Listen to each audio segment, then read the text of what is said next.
No vídeo sobre chaves, nós vimos como que as nossas chaves sem contato funcionam.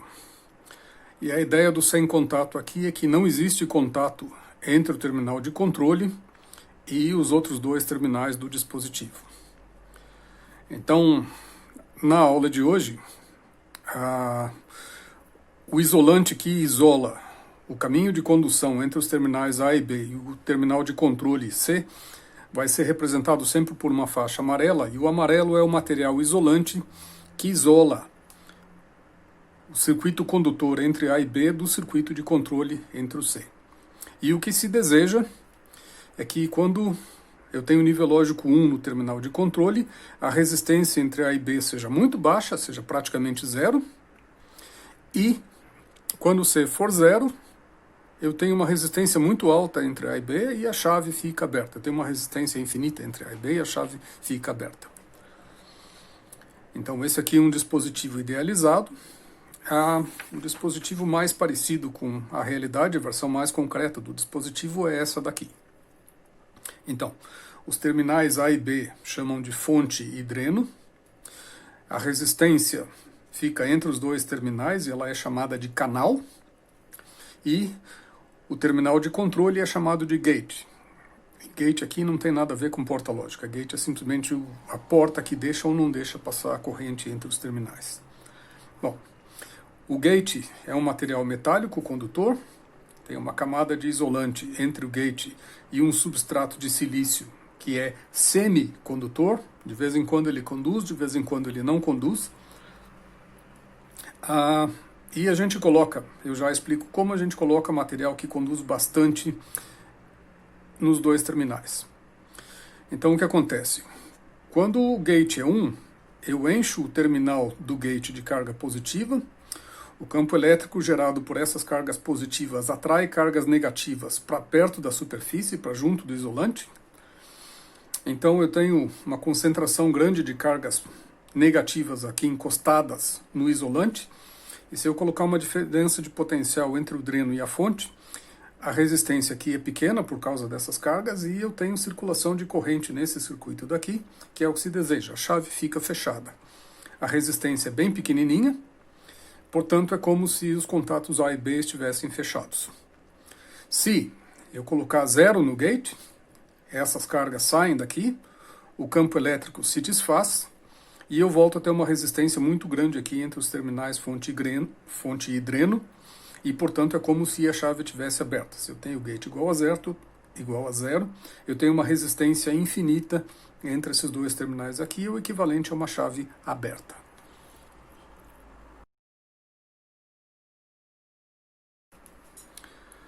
Nesse vídeo a gente não vai precisar nada além da física e da química que vocês viram no ensino médio.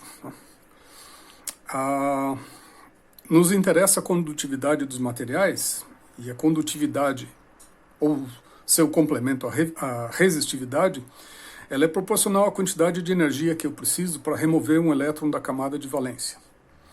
E aqui a gente está usando o modelo atômico de Rutherford, aquele em que um átomo parece um sistema solar. Você tem um núcleo no meio e os elétrons voando em volta. Então, num material que é isolante, eu preciso de muita energia para remover o elétron da camada de valência. No material que é condutor, os elétrons estão praticamente voando soltos em volta do átomo, porque precisa de quase nada de energia para removê-los da camada de valência. E aí a novidade é um material que é semicondutor, que com um certo tanto de energia, e esse certo tanto não é demais, ele se comporta como condutor. Se eu remover essa energia, ele passa a se comportar como isolante. E aqui eu estou falando de tensões, de energias correspondentes a tensões muito pequenas. Eu estou falando de uns poucos volts. 5 volts, 2 volts, 1,5 volt. Tá? A mesma tensão de uma pilha de lanterna.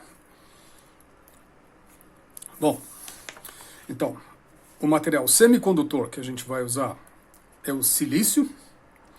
Ele tem 4 elétrons na camada de valência. E eu estou representando o silício aqui em verde.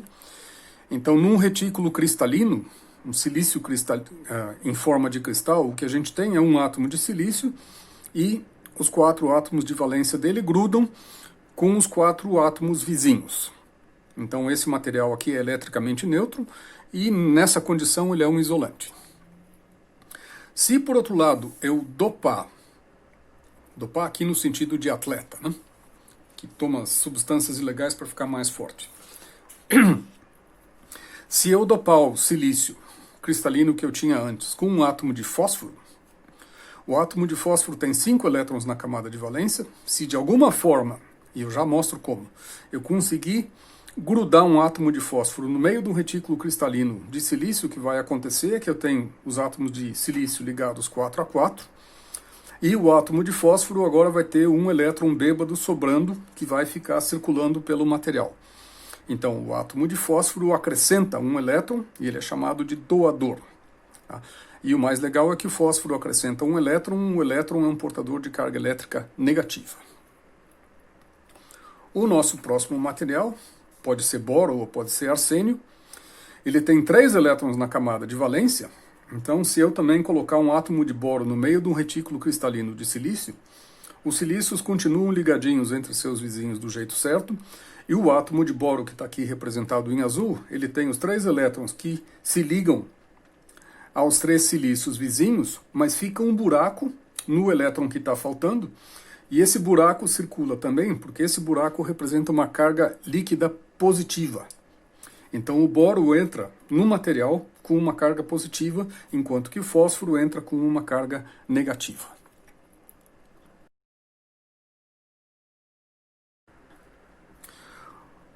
O que eu vou mostrar para vocês nesse vídeo é uma das muitas maneiras de fabricar circuitos integrados. Essa descrição aqui é mais ou menos a descrição padrão que tem em todos os livros de eletrônica, mas cada fabricante usa o seu. Cada fabricante tem o seu conjunto de materiais, cada fabricante tem a sua combinação de processos de fabricação. Então isso que eu vou mostrar hoje não representa nenhum processo comercial em especial, mas é mais ou menos a jeitão e a sequência com que as coisas acontecem. De novo, é importante, isso aqui é para dar ideia para vocês, não é para ensinar a construir circuitos integrados. Isso se obtém num curso de eletrônica ou de física.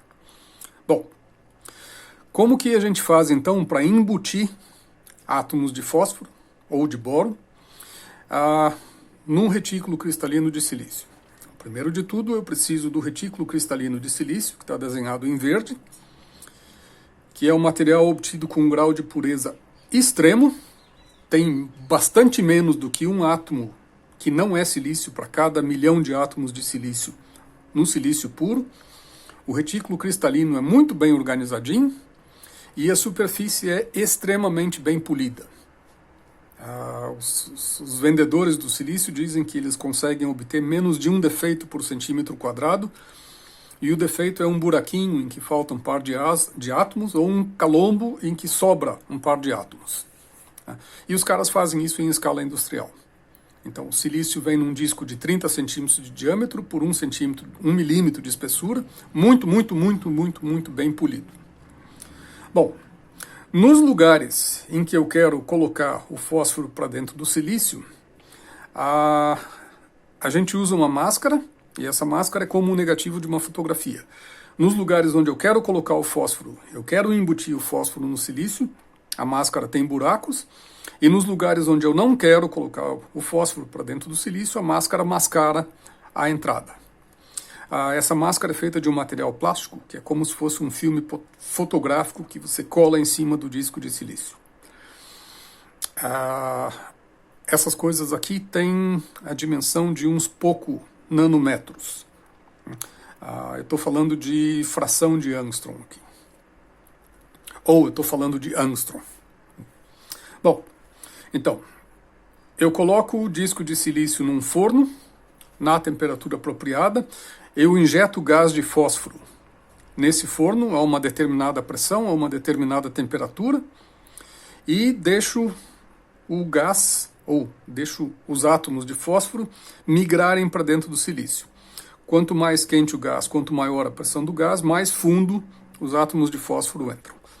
Se eu reduzir a pressão ou reduzir o tempo, a penetração é mais superficial. Se eu aumentar a pressão, aumentar o tempo, ou aumentar a temperatura, a penetração é mais profunda. e o átomo que entra lá dentro, ele se gruda no retículo cristalino e fica lá.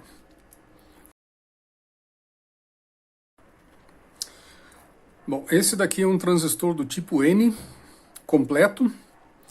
Ele chama de N porque o portador de carga dele é elétrons. Então, inicialmente eu tenho o substrato de silício, eu injeto material do tipo P, eu injeto átomos de boro nesse material. Notem que P agora é o portador de carga, não é mais o fósforo, tá? Então eu injeto material do tipo P. Nesse material do tipo P, eu injeto 2 poços de material do tipo N, com bastante concentração, então eu tenho um monte de portadores de cargas negativas aqui. Tem um canal entre os dois, eu coloco uma camada de isolante e por cima eu coloco o gate de um material que pode ser metal ou polissilício. Metal aqui, alguma liga de ouro ou alguma liga de alumínio. Ou polissilício, que é um silício que conduz bem a eletricidade. E a gente mantém o substrato do tipo P no potencial mais negativo de todos. Então, quando eu acrescentar a carga elétrica da polaridade apropriada no gate, eu vou atrair cargas elétricas da polaridade apropriada aqui, eu vou atrair elétrons entre a fonte e dreno e o meu transistor conduz. O símbolo para transistor do tipo N é esse daqui, e ele mais ou menos representa essa configuração. Eu tenho um terminal, outro terminal, que são esses dois aqui, fonte e dreno, e o gate isolado pelo material isolante do contato do transistor. Hoje em dia se fabrica esse material isolante aqui com uma espessura de 6 ou 7 átomos empilhados.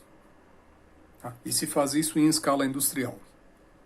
6 ou 7 átomos é uma coisa muito, muito, muito fininha, muito estreitinha. Bom, vejamos então como é a operação do transistor do tipo N. O substrato do transistor do tipo N, ele é cheio de cargas positivas, que são os buracos, os transportadores de carga são buracos. Então, se eu colocar nível lógico 1 no gate, a tensão mais alta no gate, eu vou encher o terminal do gate de cargas positivas. Essas cargas positivas vão repelir os buracos de perto da superfície, de perto do isolante. Então, se as cargas positivas saem, elas deixam para trás cargas negativas. Então, se estabelece um canal de condução entre a fonte e o dreno de cargas negativas e agora, se eu colocar uma diferença de potencial entre a fonte e dreno, circula corrente nesse circuito daqui.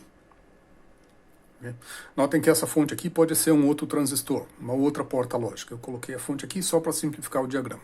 Então, nessa configuração em que eu tenho nível lógico 1 e, portanto, cargas positivas aqui no gate, eu tenho uma resistência muito baixa entre fonte e dreno e a resistência no canal aqui é praticamente zero. O transistor está conduzindo. No outro estado, eu coloco zero no gate do transistor, então eu coloco o gate agora na tensão mais baixa. Como eu tenho zero no transistor aqui, eu não tenho carga diferente, o gate fica neutro, fica numa tensão neutra, porque o gate agora está no mesmo potencial do substrato. Então, as cargas positivas que zanzam por aqui, elas continuam zanzando por aqui. Eu tenho uma resistência elétrica muito alta entre fonte e dreno,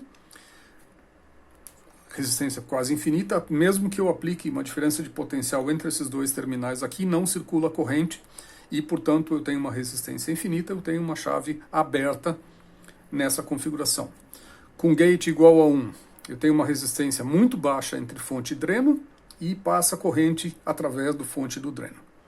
Com um gate igual a 0, eu tenho uma resistência muito alta entre fonte e dreno e não passa corrente entre o fonte e dreno. Eles ficam isolados.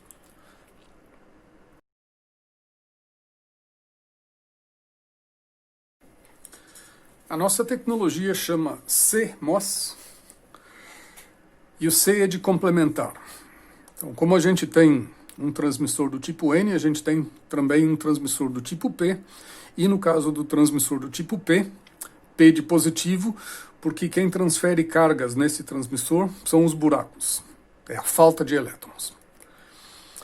Então, o jeitão é mais ou menos o mesmo, mas as polaridades todas aqui se invertem. O substrato é de material do tipo N, então eu tenho cargas elétricas negativas sobrando, e aqui eu coloquei sinal menos para representar os elétrons. O dreno e a fonte são poços de material fortemente dopado de portadores de cargas positivas, que é quem vai fechar o canal entre fonte e dreno, e da mesma forma eu tenho um gate isolado, através de isolante, um gate que é isolado do canal de condução.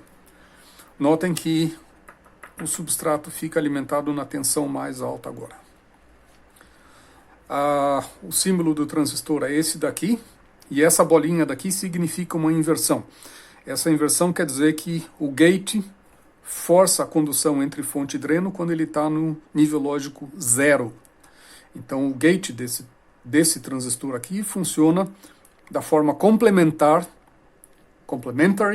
da forma complementar ao transistor do tipo N. Bom, e como opera um transistor do tipo P? O substrato é cheio de cargas negativas, então se eu colocar no gate uma tensão com relação ao substrato, que é uma tensão 0, notem que a bateria aqui está ligada invertida de como ela é ligada no transistor do tipo N. Então eu coloco a tensão mais baixa no gate com relação ao substrato, então eu encho o gate de cargas negativas.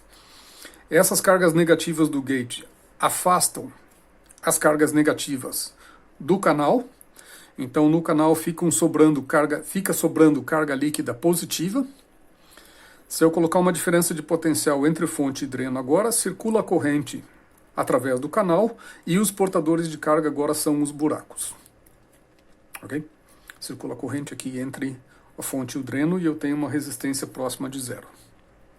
Se por outro lado eu colocar 1 no gate, se eu inverter a polaridade aqui, eu colocar 1 no gate, a tensão, a diferença de potencial no gate fica a mesma diferença de potencial do substrato, quer dizer, se eu fizer a ligação aqui, a diferença de potencial do gate com relação ao substrato fica 0, então a carga líquida no gate é neutra, a carga líquida no gate é 0, portanto a carga líquida no canal aqui vai ficar 0 também, e eu tenho cargas opostas, eu tenho portadores de carga positiva no poço, portadores de carga negativa no canal, a resistência vai ser praticamente infinita, não vai circular, vai parar de circular a corrente entre fonte e dreno através desse circuito daqui.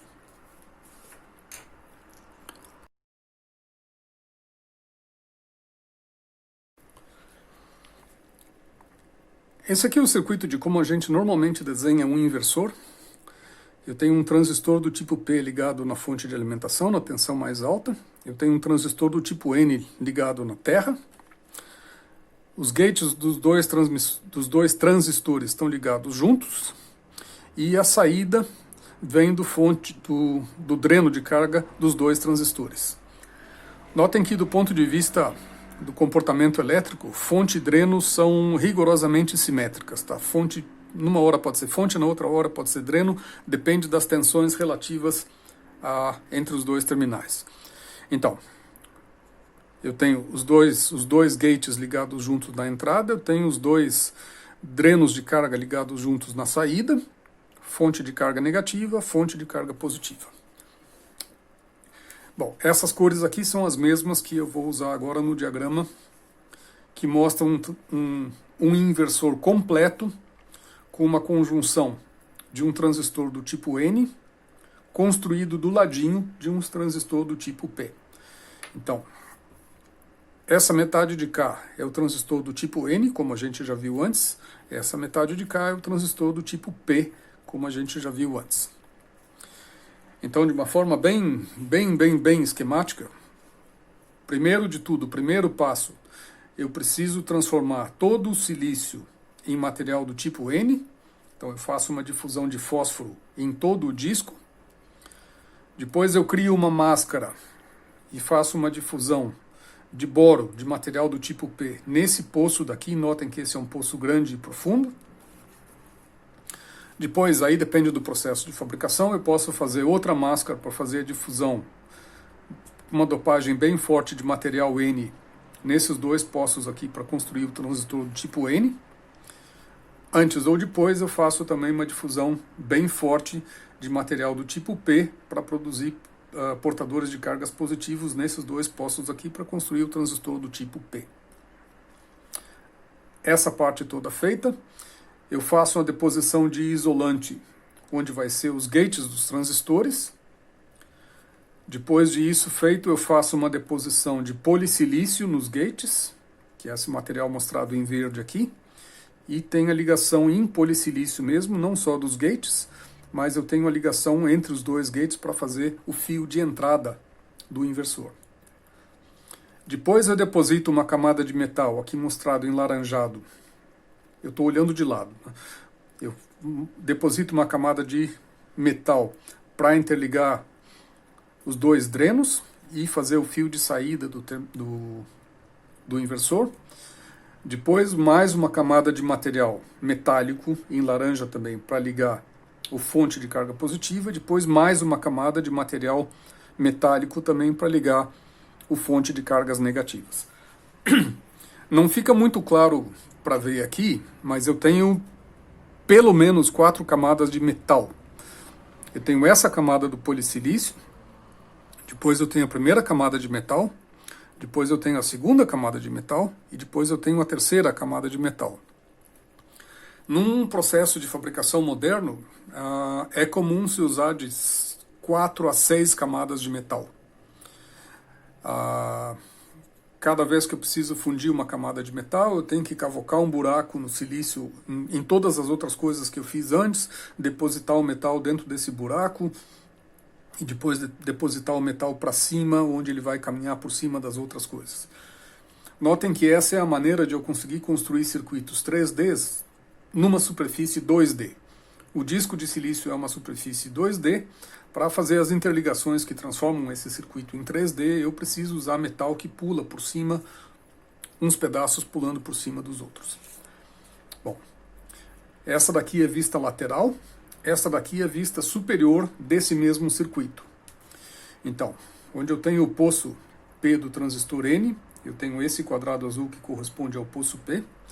Aqui eu tenho os dois poços N, o N com bastante dopagem, aqui são os dois. Eu tenho o amarelo depositado para isolar o gate, está aqui o isolante depositado. Esse verde daqui é o polissilício do gate, e esse verde daqui é o fio de ligação entre o gate dos dois transistores. Esse verde daqui é esse mesmo verde aqui.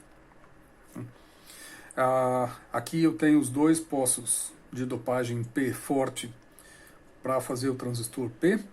Aqui eu tenho depositado o isolante e o gate do transistor P em polissilício, mais a ligação dos dois gates para fazer a entrada do inversor.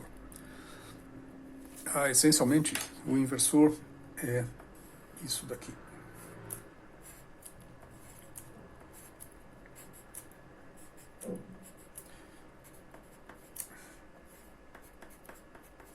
No símbolo em que a gente está acostumado a desenhar o inversor. Então, aqui eu tenho a entrada e aqui eu tenho a saída. Então, fio de entrada, fio de saída. O fio de saída é esse daqui. Olhando de cima não se nota, mas olhando de lado ele está num nível diferente, ele está numa camada diferente da camada de polissilício das entradas. E depois aqui então eu tenho a ligação a VCC. Olhando por cima a gente também não enxerga, mas essa é uma ligação que sobe e vai até a fonte de alimentação. Aqui eu tenho uma camada ainda mais alta que faz a ligação para a GND. Então esse terminal, que é a fonte do transistor N, está ligado no fio de GND. Os fios de VCC e GND são trilhas que correm fora do desenho, mas correm nessa direção aqui. Tá? E alimentam todas as portas lógicas que estão nessa sequência, seja lá o que for que está ligado na entrada e na saída do inversor.